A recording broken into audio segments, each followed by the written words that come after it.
sua Bíblia no texto que foi lido e vamos meditar um pouco naquilo que o Senhor tem colocado e vai colocar em nosso coração.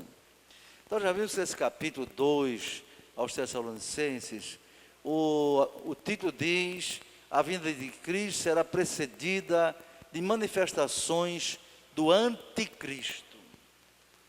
Então nós temos a pessoa de Cristo, não é?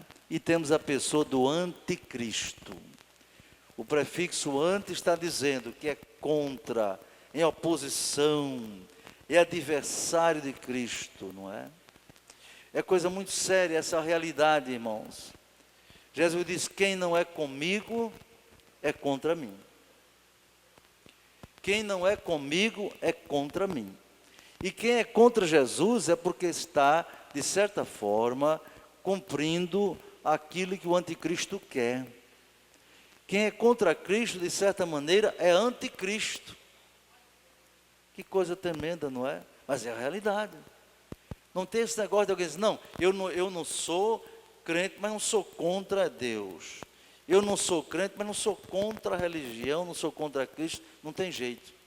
Jesus disse: quem não é comigo é contra mim. Quem comigo não ajunta, espalha. Não tem meio termo, irmãos. Depois que a cruz de Cristo foi colocada ali no Monte Calvário, e ele foi crucificado ali, quem já estudou história geral, sabe muito bem que a história da humanidade se divide em 2 períodos. Estão lembrados? Antes de Cristo e depois de Cristo. Não tem para onde correr. Os historiadores, eu creio que não eram cristãos quando disseram isso, mas por uma influência espiritual que eles não perceberam, eles estavam definindo uma das maiores verdades para a humanidade. O mundo se dividiu depois que Cristo veio ao mundo. Antes dele e depois dele. O mundo antes de Cristo era um mundo. Depois de Cristo passou a ser outro mundo.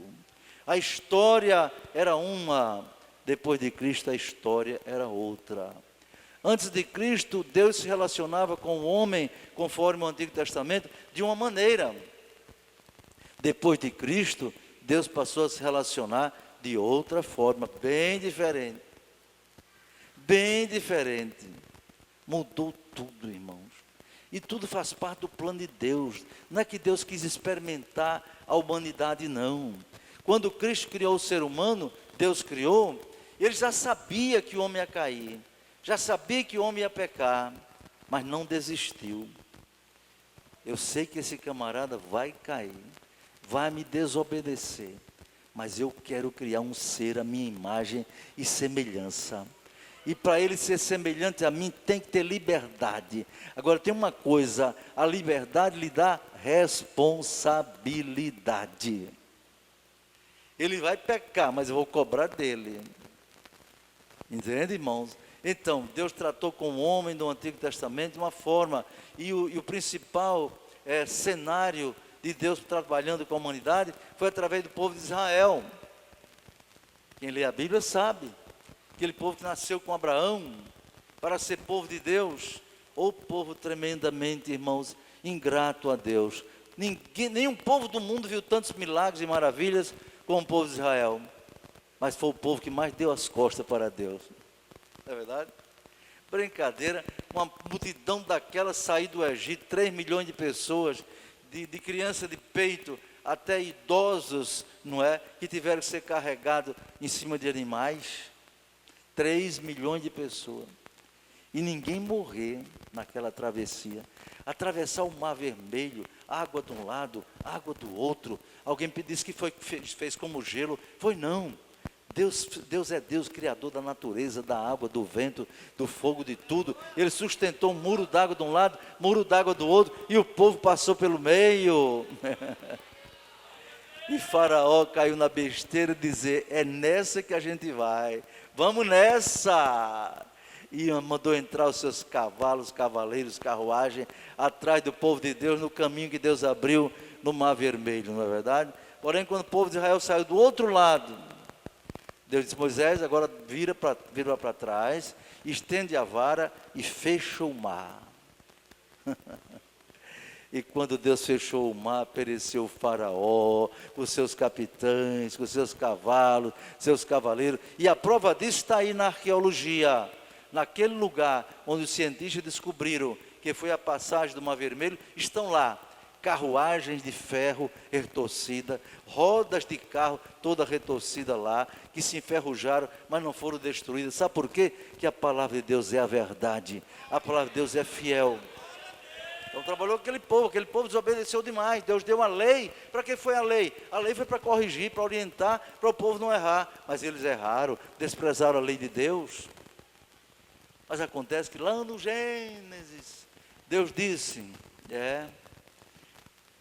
foi isso, Adão? Senhor, foi a mulher que tu me deste, botou a culpa na mulher. Eva, que negócio é esse? Foi a serpente que me enganou. Aí Deus disse: pois bem, da semente da mulher vai sair um que vai ferir a cabeça da serpente. E essa semente da mulher foi nosso Senhor e Salvador Jesus Cristo, que nasceu no ventre da bendita Virgem Maria, a mulher mais bem-aventurada da face da terra, irmãos. Não tenha medo de elogiar Maria, não. Você não pode fazer culto a ela, render culto, adorar, fazer pedido a ela, porque ela não tem condição de interceder por ninguém, pois a Bíblia diz que Jesus Cristo é o único mediador entre Deus e o homem. Louvado seja Deus. Mas ela, mulher extraordinária, mulher santa, não é? O exemplo para todas as mulheres do mundo. Aliás, hoje é o dia da mulher, não é, irmão? Dia Internacional da Mulher, já pensou? É hoje. No final do culto vamos fazer uma homenagem às irmãs, viu?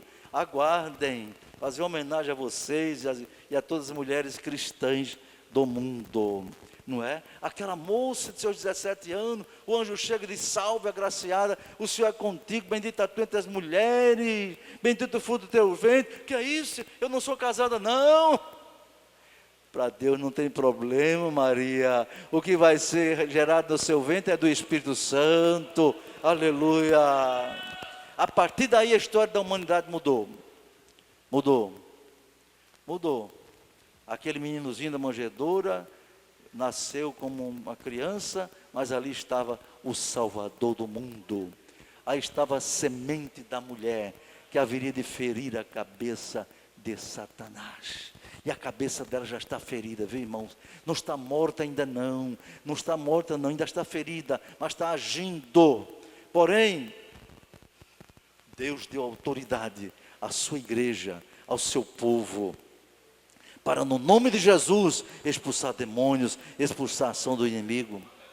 Glória a Deus. Então, depois que Cristo veio ao mundo e pregou o seu evangelho e foi morto na cruz, olha só que coisa interessante. Todo mundo dizia: não, esse negócio dessa mulher teve um menino aí, que sendo virgem, isso é conversa fiada. Mas não era conversa fiada. Ali era o cumprimento das profecias do Antigo Testamento, em que Deus diz pelo profeta: a virgem conceberá e dará à luz um filho, e por-lhe-ão o nome de Emanuel, que quer dizer Deus conosco, não é? Glória a Deus. Aí quando ele morreu na cruz do Calvário, consumou a obra. Eu creio que a história passou a ser dividida ali, antes de Cristo e depois de Cristo. Então, depois que Jesus morreu na cruz e deu o brado: está consumado, agora a humanidade ou é a favor dele ou é contra ele. É por ele ou contra ele. Não tem outro jeito. Não tem outro jeito, meu irmão. Acabou. Mas já tem. Quando Jesus veio ao mundo, já existia o budismo, a religião antiquíssima. Já existia o hinduísmo também. Já existia o shintoísmo, uma das religiões lá dos japoneses, não é? Lá não tem só uma religião, não tem muitos deuses lá no Japão, na China, na Índia. A Índia são 30 milhões de deuses. Aí, pastor, irmão, é muito Deus, não é? 30 milhões de deuses, mas só tem uma coisa: de acordo com a Bíblia, só existe um Deus, o Deus criador dos céus e a terra. Ouve, ó Israel, o Senhor teu Deus é o único Deus, está escrito na palavra de Deus. É o único Deus. E Jesus é Deus. Sabia disso? O mundo foi criado por Ele. Tudo foi feito por Ele. E nada do que foi feito sem Ele. Foi Jesus, o Criador de tudo que existe no universo, da vida, do homem, de tudo, irmão. Mas o homem não quer saber de Deus. Não quer saber de Cristo. Para a sua desgraça. Para a sua miséria espiritual e moral. Ou você está do lado de Deus, ou você é anti-Deus. É anticristo. Não tem dúvida, irmãos. É anticristo, não tem justo. Foi ele que disse: quem não é contra mim, é contra mim. Quem é contra ele é anti. É anti. Pode ser a pessoa mais educada do mundo, mas não crê nele como seu Salvador, é contra ele. Não de maneira, digamos assim, positiva, mas de maneira doutrinária, de maneira conceitual, de maneira espiritual, é contra ele. Quem não é comigo é contra mim. Quem comigo não ajunta, espalha. Então o apóstolo São Paulo está divertindo aqui a igreja, aos Tessalonicenses, essas advertências servem para nós também. Já vimos que nas primeiras reflexões, os sinais da vinda de Cristo estão aí para todo mundo ver. Cada dia está aumentando. E aqui ele diz que ninguém se engane, porque antes de Jesus voltar, vai haver uma grande apostasia. Falamos disso na reunião passada. Apostasia quer dizer a negação da fé. Sempre houve essas religiões que há no mundo, irmãos. As grandes religiões do mundo, que são 9, são tipificadas em 9 grandes religiões. Mas fora essas 9 religiões, existem mais de 20 mil religiões e seitas. Mais de 20 mil religiões e seitas e movimentos religiosos, sabe? Agora eu digo a você, só uma religião, só um movimento está ao lado de Cristo. Só um. Qual, pastor? Cristianismo. O cristianismo está ao lado de Cristo. O judaísmo vai acabar se juntando com os cristãos no final da história. Mas por enquanto, eles não creem em Jesus como Salvador. Mas Deus trata com eles por causa de um pacto que Deus fez com Abraão, com Isaac, com Jacó e com Davi. Não nos cabe entrar nesse mérito. Porém, das religiões do mundo, a única que realmente está ao lado de Cristo é o cristianismo verdadeiro. Entenda, eu estou falando de cristianismo, não é de igreja. Igrejas ditas cristãs há muitas, irmão. São milhares e milhares de igrejas que se dizem cristãs, mas cujas igrejas pregam doutrinas heréticas, ensinos errados. Eu recebi há poucos dias, está na minha bolsa, um folheto que o irmão me entregou. Olha o título do folheto: DNA de Satanás. DNA de Satanás. Quem já viu isso aí? Levante a mão. É novidade, é coisa velha, mas está aparecendo, tem na internet. DNA de Satanás. Resumindo naquele folheto, o autor, que eu tenho o nome, mas não sei quem é ele, diz o seguinte, meus irmãos, Satanás, aquela serpente, na verdade era um homem muito bonito, fora Adão, viu? E a serpente teve relações sexuais com Eva. A serpente era Satanás, e Satanás era muito bonito, e Eva traiu Adão com ele. Está vendo como o diabo trabalha?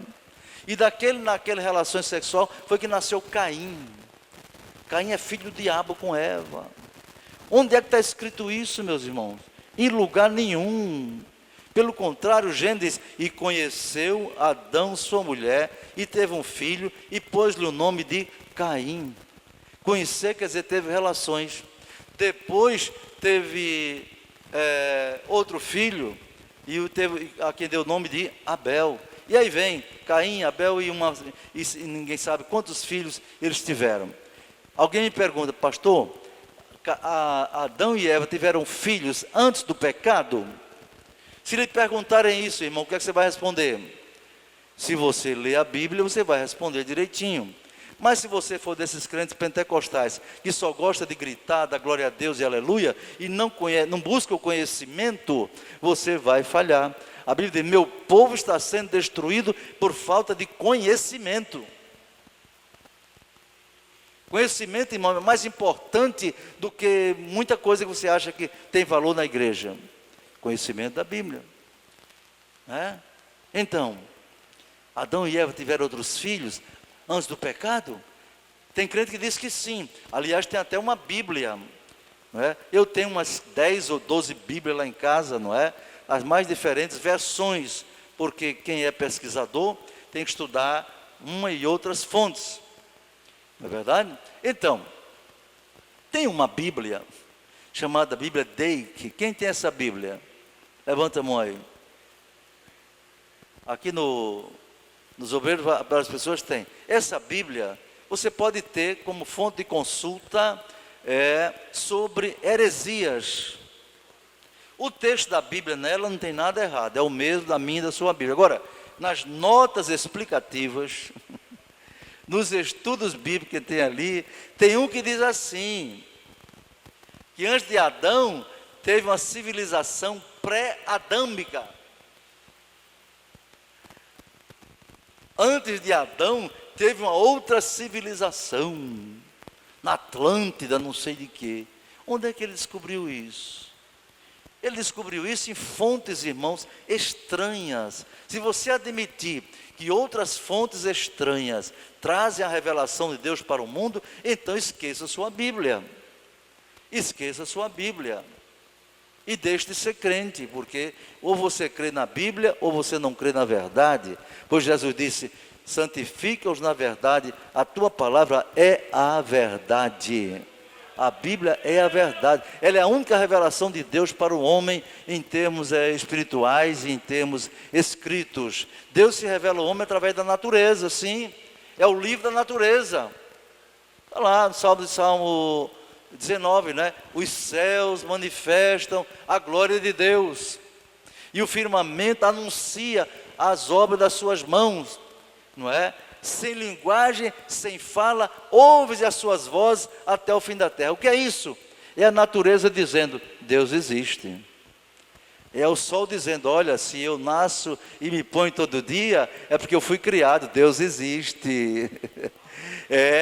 Muita gente que não ouviu a Bíblia vai ser julgado pelo livro da natureza. Alguém vai chegar lá no céu e dizer, Deus, nunca me pregaram o evangelho. Meu filho, mas você acordava todo dia? Acordava. Você viu o sol? Via. O que você acha? O sol apareceu por acaso? Sim, eu acreditei naquela história de Darwin, que o homem veio do macaco. Pois bem, você eu ia dizendo se ferrou, mas não, Deus não vai usar essa linguagem não. Você se perdeu mesmo, sabe? Você está perdido, porque você vai acreditar num louco que inventou uma história fantasiosa. Você não quis ouvir minha palavra, mas se você olhasse para as estrelas, bilhões, não podia admitir que aquilo surgiu por acaso. Você olhasse para o mar, todo dia as ondas batendo ali, são tantas ondas por segundo, e não avança. Sabe o que é aquilo? É o mar dizendo, Deus existe. Deus existe. Deus existe. Você comeu, meu filho, se alimentou? Claro, Deus, como é que eu vou morrer de fome? Pois bem, as sementes jogavam no chão, nascia uma plantinha, crescia, depois dava fruto, dava feijão, milho, arroz, não sei o quê, você comia. Você acha que isso surgiu como? Por acaso? Eu aprendi que foi por acaso. Pois não foi não. Aquelas plantinhas estavam dizendo, Deus existe. Deus existe, Deus existe. Mas você um dia olhou para dentro de você? Eu estou chamando a atenção de você, eu estou conjecturando o que Deus pode dizer a um ímpio desse tipo. Você olhou para fora, eu chamei sua atenção para fora, para o macrocosmos. O macrocosmos, sabe o que é? O espaço sideral. Bilhões e bilhões de estrelas, de astros, de planeta, tudo dizendo, os céus manifestam a glória de Deus, e o firmamento anuncia as obras da sua mão. Agora eu vou chamar a atenção para uma coisa que você talvez não prestou atenção, a não ser que quando você ficou doente. Seu corpo. Hein? Seu corpo. Você não viu o seu corpo falando de mim, não? Não, senhor. Nunca imaginei que meu corpo falasse. Espera aí. Espera aí, como foi que você nasceu? Papai e mamãe casaram e tiveram relações e eu nasci. E você está lembrado como foi? Uma célulazinha microscópica, chamada espermatozoide. Teu pai, quando ejaculou dentro da tua mãe, foram 200 milhões de espermatozoides. Dê glória mesmo, é glória, meu irmão. Se você está aí, é um daqueles. 200 milhões cada vez. E aquele espermatozoide, olha, 200 milhões, mas um só competiu com os outros, e foi tocar lá no óvulo da tua mãe, que era outra célulazinha também. Quando o espermatozoide entrou no óvulo da tua mãe, é uma lição de biologia que Deus vai lembrar para o cara, né? Aí se deu a fecundação. A primeira célula chamada ovozigoto. Você lembra, não? Aí você acha que tudo isso era apenas biologia, ciência? Não. Cada fecundação é eu dizendo através da procriação: Deus existe. Deus existe. São as leis da reprodução humana. Viu? Você aprendeu lá na faculdade, na escola, lá, que era uma célula, depois 2, 4, 8, 16, 32, 64, 128, 256, 1012, 2024. Por que em progressão geométrica? Sabe por quê? Porque foi planejado. Fui eu que planejei. Nada por acaso, meu filho, nada. Hein? Senhor, meu coração tá batendo a mil. Pois bem, teu coração batendo quer dizer: Deus existe, Deus existe, Deus existe, Deus existe. Se você olhar para fora de você, o universo diz Deus existe. Se você olhar para uma célula microscópica, está dizendo que Deus existe. Os homens, mas irmão, sabe quem mais vai ser julgado por Deus de uma maneira tão severa? São os médicos, biólogos, enfermeiros, cirurgiões. Essa gente trabalha com saúde, trabalha com o corpo humano, e diz que ali só tem célula, não tem nada mais. Deus vai cobrar deles: vocês são miseráveis, eu dei o privilégio a vocês de manipularem a vida, o milagre da vida, sou eu o autor da vida, mas vocês acharam de julgar que a vida surgiu por acaso, dentro d'água, de uma sopa. Não, meu filho, a vida fui eu que criei, eu sou o criador da vida. As pessoas não querem saber de Deus. O mundo fala de Deus, o universo, as plantas, o ser humano, a célula, tudo fala de Deus. Sim, mas você também esqueceu de um detalhe muito importante. Tudo isso falou de Deus para você, a natureza. Porém, a minha maior revelação de Deus, de mim mesmo, para a humanidade, não foi a natureza. A maior revelação, aí Deus pede: anjo, traz aí, mostra ele aí uma Bíblia, está aqui, ó. A minha revelação maior foi essa aqui. Comecei dizendo assim no Gênesis: no princípio criou Deus os céus e a terra. Aí vocês preferiram acreditar, vocês médicos, vocês cientistas, vocês generais, vocês políticos, vocês presidentes. Meu irmão, a multidão vai ser grande de pé diante do trono do juízo do final. Vão ter que ouvir a sentença, mas toda sentença o juiz, quando dá, ele primeiro faz um arrazoado. Deus vai fazer todo um arrazoado, não é verdade? A justificativa para o fim da sentença. Está vendo? A natureza falou para vocês. Viu? Meu filho Jesus, eu mandei lá para o mundo, ele se fez homem, entendeu? Para pregar para vocês, deixou o evangelho escrito para ninguém esquecer. Mas vocês preferiram acreditar no diabo. Do jeito que aquela multidão lá, quando Pilato perguntou: a quem quer que vocês soltem, Jesus ou Barrabás? Jesus chamado Cristo ou Barrabás? Barrabás era um criminoso, matou pessoas lá numa briga, numa confusão. Jesus, o Salvador do mundo. Jesus curou enfermos, Jesus curou leproso, Jesus libertou o oprimido do diabo, expulsou o demônio, ressuscitou mortos. Mas quando foram para escolher, a multidão disse: nós queremos Barrabás. Queremos Barrabás. Ali estava o espírito do anticristo, irmão. O espírito do anticristo já está ali, já estava agindo ali no coração daquela gente. Queremos Barrabás, queremos Barrabás. E o que eu faço de Jesus, o vosso rei chamado Cristo? Crucificam, não queremos saber dele, quero que ele seja morto, queremos a desgraça dele, queremos que seja morto. O mesmo Espírito age hoje no século XXI, entre os juízes, lá no judiciário, lá no Congresso, entre os políticos, entre os governantes. O Espírito de Barrabás, o Espírito do Anticristo está dizendo: nós preferimos Barrabás, nós preferimos o diabo, nós preferimos os demônios, nós preferimos as coisas que são contra Deus, porque eles preferem, têm prazer, como diz o texto, na iniquidade. Mas um dia, isso tudo faz parte, irmão, da rebelião contra Deus. No meu livro Deus e a Bíblia eu escrevo sobre essa rebelião, dizendo que essa rebelião começou lá no céu. Um anjo poderoso, não é? Na escala angelical, anjos, arcanjos, querubins. Um querubim, como a Bíblia diz, um querubim ungido, com importante missão no plano celestial.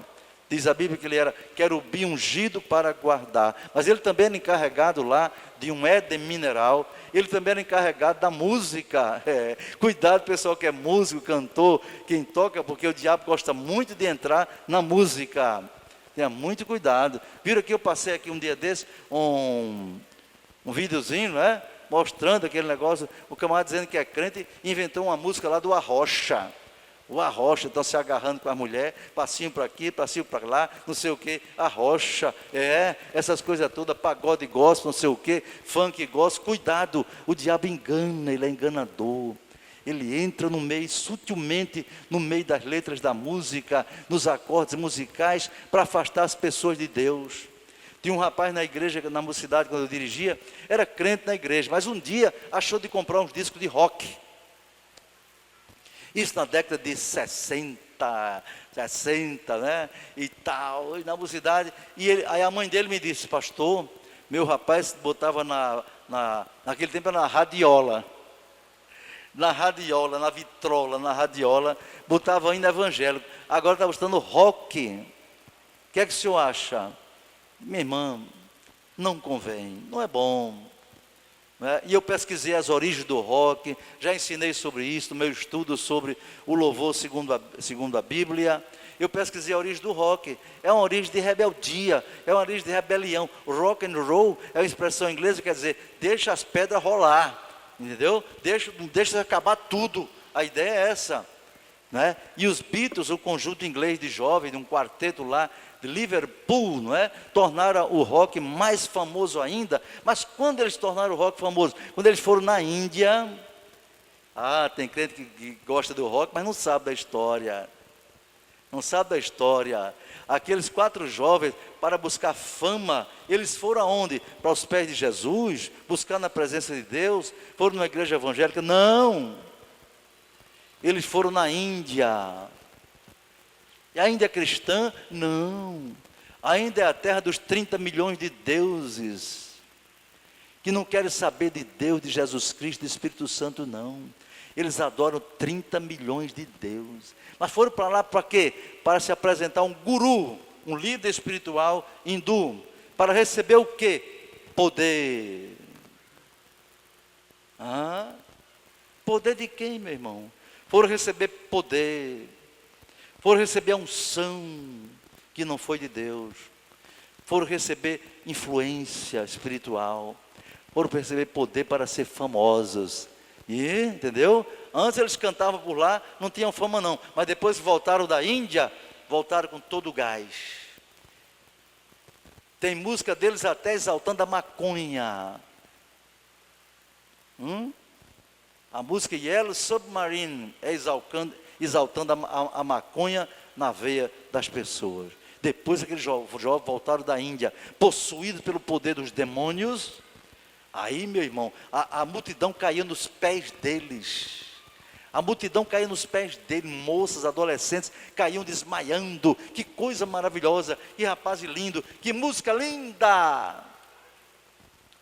Dos nomes mais famosos dele foi John Lennon. A humanidade não quer saber de Deus não, meu irmão. John Lennon chegou a dizer uma vez: nós somos mais importantes, mais populares do que Jesus Cristo. Olha aí. E um dia John Lennon estava lá, numa cidade, não sei se Nova York, nos Estados Unidos, e quando ele foi saindo do hotel, um fã que admirava ele, pegou um revólver, matou ele, caiu no chão. não pôde fazer o show. Diz a Bíblia, Deus não se deixa escarnecer. Tudo que o homem semear, isso também ele colherá. Cuidado, irmãos, oremos por essa gente. Então não quero saber de Deus, prefere essas coisas, enganado na música, em tudo. Então a finalidade do diabo é afastar as pessoas de Deus. Tudo que ele faz é para afastar a pessoa de Deus. Religiões que não são cristãs, pode ser boa, pode praticar o bem, pode ser excelente, sob o ponto de vista humano, social, de fazer o bem, porém, afasta o homem de Deus. Afasta o homem de Deus. E tudo que afasta o homem de Deus faz parte da ação do espírito do anticristo. Tudo. Religião, música, namoro, noivado, casamento, tudo que afasta você de Deus faz parte do espírito do anticristo. Lembre-se, quem não é comigo é contra mim. Jesus disse. Viu, irmãos? Agora vamos ler um texto que é 1 João 2,18. Primeira epístola de João, capítulo 2, versículo 18. Abra sua Bíblia. Não esqueça que eu não estou fora do foco. É o apóstolo alertando para a vinda de Jesus. 1 João capítulo 2, versículo 18.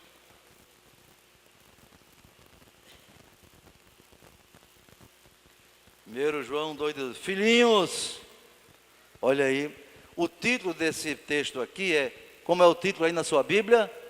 Os anticristos, no plural. Aqui não está dizendo o anticristo, mas os anticristos. Quer dizer que o apóstolo São João teve uma percepção espiritual, uma revelação de que antes do anticristo com A maiúsculo, haveria de surgir no mundo muitas pessoas que seriam consideradas anticristos, no plural. Anticristos, vamos ver o que diz aqui. Filhinhos, é já a última hora. Imagina, irmão, o apóstolo São João falava isso aí por volta do ano 90 depois de Cristo. Quase 2000 anos, mais de 2000 anos, aliás. Ele dizia, filhinhos, já é a última hora. E agora? Se João fosse escrever agora no século 21, já pensou? Filhinho, é já a última hora. E como ouviste que vem o anticristo, olha aí, como ouviste que vem o anticristo, também agora muitos se têm feito anticristos, no plural, por onde conhecemos que é já a última hora. Então, dos sinais de que a última hora já acontece há muito tempo. A última hora é como eu disse a vocês, é no Kairos de Deus, no tempo de Deus. A hora de Deus não é de 24 horas. 24 horas é a hora do homem. O dia de Deus não é dia de 24, a hora do homem é 60 minutos. A de Deus não. O dia de Deus não é de 24 horas, é indefinido. Olha, desde São João, há mais de 2000 anos, ele já dizia, olha, já apareceram muitos anticristos. Por isso nós estamos percebendo, nós estamos sabendo que já é a última hora. Há 2000 anos que já começou a última hora, irmão. Multiplica aí por dias de ano e multiplica por hora e por minuto, dá um bocado de tempo, não é? Mas para Deus é a última hora. Pronto. Porque Deus para ele, irmão, não tem passado, nem presente, nem futuro. Como diz um certo teólogo, para Deus tudo é um eterno agora. Deus está vendo agora mesmo o passado, o presente e o futuro. Tudo ele vê num momento só. Entendeu? Por isso ele é onisciente. Nós somos limitados, mas Deus é onisciente, sabe tudo. Sabe tudo, está em todo lugar e tudo pode, glória a Deus. É já a última hora. Então você anote isso. A última hora não é agora no século 21. Não. A última hora começou nos primeiros séculos. Quando a humanidade começou a se voltar contra Deus, contra Cristo de maneira declarada e se tornaram anticristos. Começou a última hora. Portanto, nós estamos, creio eu, nos últimos minutos da última hora. Dê glória a Deus por isso. Agora, cada minuto da última hora pode durar 5 anos, 10 anos, ninguém sabe. Então, uma coisa é certa, o anticristo, e o anticristo já está no mundo. Eu vi agora num vídeo na internet, dizendo que o anticristo já chegou. Nasceu um menino com as características tais, ele está aí. Pode até ser, eu não sei. Pode até ser, eu não sei. Mas vou lhe provar que o Espírito dele já está aqui há muito tempo. Então, muitos se têm feito anticristos, irmãos, e o versículo seguinte é terrível. Saíram de nós. Então, anticristos aqui eram pessoas que eram cristãs, deixaram Cristo de lado, não é? Assumiram posições doutrinárias estranhas. O apóstolo está dizendo, saíram de nós. Por que saíram de nós? Eram cristãos, porque não eram de nós. Porque se fossem de nós, ficariam conosco. Mas isto é para que se manifeste que não são todos de nós. Nas igrejas cristãs, nas igrejas evangélicas, inclusive a Assembleia de Deus, tem pessoas que não são de Deus. Não cabe a você nem eu julgar ninguém. Porque aquele irmão se veste daquele jeito, aquela irmã se veste daquele jeito, ela não é de nós. Cuidado, para não julgar segundo a aparência, porque Deus julga segundo o coração. Deus vê o coração de cada pessoa. Mas tem no meio evangélico pessoas que não são de Deus, fazem parte do grupo dos anticristos. Anticristo. Eu vi na revista Veja agora, por sinal é a última vez que eu assino aquela revista. Como eu já paguei, então vou recebendo, viu? Porque ela é uma revista que propaga o chamado progressismo, o chamado esquerdismo, sabe? Ela é anticristã. Uma cantora americana, uma adolescente, irmãos, que coisa, né? Lá numa sessão que tem de livros, de música, ela dizendo assim, numa das suas músicas, e ela tinha sido crente, viu? Ela tinha sido crente. Ela, numa das músicas dela, que os adolescentes vão cantar por aí, e deve chegar aqui no Brasil, suas coleguinhas da escola vai cantar também, quem sabe até filho de crente vai cantar, diz assim, Deus não existe, eu matei o meu Deus. Coitadinha, eu tive pena daquela moça, de coitada, ela nem percebe que já é um zumbi, é uma viva morta, ela já morreu. No dia que ela deixou de crer em Deus, a Bíblia diz, estão mortos em delitos e pecados. No dia que ela perdeu Deus, perdeu a vida espiritual. Ela está morta, está viva materialmente, humanamente, biologicamente, mas espiritualmente está morta. Meu Deus, coitadinha, né? Aí vai na onda, teve um cientista também que disse no século XVIII, Deus está morto, Deus está morto, Deus está morto. Deus está morto, meu Deus do céu. Deus está morto, coitadinho. Ele que está morto, enterrado lá, debaixo de 7 palmos de terra, não tem mais nem o pó lá, só o pó. E Deus está no seu trono lá em cima, reinando sobre o universo, controlando todas as coisas, não é? Controlando todas as coisas. Olha, Deus é o Criador, irmãos, Ele é o sustentador do universo. Não esqueçam disso. Deus é o Criador e é o sustentador do universo pelas suas leis, pelo seu poder, viu? Então diz aqui, e vós tendes a unção do Santo, vós tendes a unção do Santo e sabeis tudo. Ô irmão, quem tem a unção de Deus sabe tudo, tudo que é necessário para a vida eterna, tudo que é necessário para relacionamento com Deus, tudo que é necessário. Você pode não saber as grandes coisas hermenêuticas do Apocalipse e tal, mas você é crente, é salvo, você sabe tudo que é necessário para chegar ao céu. Você sabe tudo, meu irmão. Se alguém te perguntar como é que se vai para o céu, você não precisa fazer teologia para dizer isso. Você basta dizer, sabe como é que você vai para o céu? Aceitando a Jesus Cristo como seu Salvador. Por quê? Porque Ele disse, eu sou o caminho e a verdade e a vida, e ninguém vem a Deus a não ser por mim. Pronto. Você sabe tudo. Não é todas as coisas, você sabe tudo que é necessário para a vida eterna, não é verdade, irmão?